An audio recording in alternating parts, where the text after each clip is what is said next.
ఈ రోజున మన కుటుంబాలపైకి, మన సంఘాలపైకి వచ్చేటటువంటి తెగుళ్ళు కారణం ఎవరండి? ఒకప్పుడు మనం గొప్పవారము, యోగ్యులము, బలవంతులము, మనకెదురు లేదు, మన సంఘం గొప్పది అని మనం బలంగా చెప్పుకున్నాం.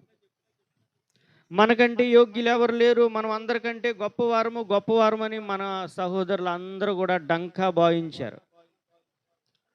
డంకా మోగించేశారు బాగా. కానీ మన బలమేది? మరి ఒక్కొక్క గొర్రెను అపవాది మెడబట్టుకుని బయటికి ఈడ్చుకుని వెళ్ళిపోతుంటే అక్కడ ఉన్నటువంటి నాయకులేమి, సేవకులేమి, అక్కడ ఉన్నటువంటి అధికారులేమి ఏం చేశారు? గోనెపట్ట ధరించారా?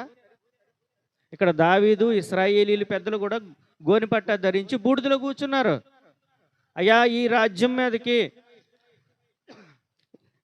ఈ తెగులు మా మీదకి రాకూడదు అని బూడిదలో కూర్చుని వారు ఏడ్చారు. కాబట్టి ఆ దూత వరలో పెట్టింది ఆ కత్తిని.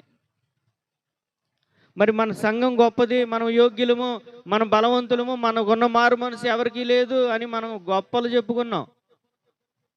ఒక్కొక్క గొర్రెను అపవాది ఈడ్చుకెళ్ళిపోయాడు బయటికి. మరి మనం ఏం చేస్తున్నాం? ఏం చేసాం? వాక్యాన్ని చక్కగా చదివితే మనం ఏం చేయాలనేది తెలుస్తుంది మనకి. వాక్యాన్ని బాగా చదివితే ఏ పరిస్థితికి ఎలాగ మనం పని చేయాలనేది మనకి కరెక్ట్గా తెలుస్తుంది. మనం వాక్యాన్ని సరిగా ధ్యానించకపోతే, వాక్యాన్ని మనం అర్థం చేసుకోకపోతే, దేవుని మనసు మనకు అర్థం కాదు, మనం ఎలాగ ప్రవర్తించాలో కూడా తెలియదు. ఒక సంఘము పాడైపోయేటప్పుడు ఆ సేవకుడు ఏం చేయాలంటే బూడిదలో కూర్చోవాలి. వెళ్ళి అక్కడ పెద్ద పెద్ద మంటలు ఎత్తే బూడిద ఉంటుంది, అక్కడ కూర్చోవడం కాదు.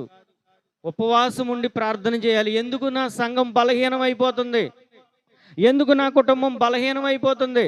ఎందుకు నా బిడ్డలు బలహీనం అయిపోతున్నారు? దానికి కారణం ఏంటి అని బూడిదలో కూర్చోవాలి.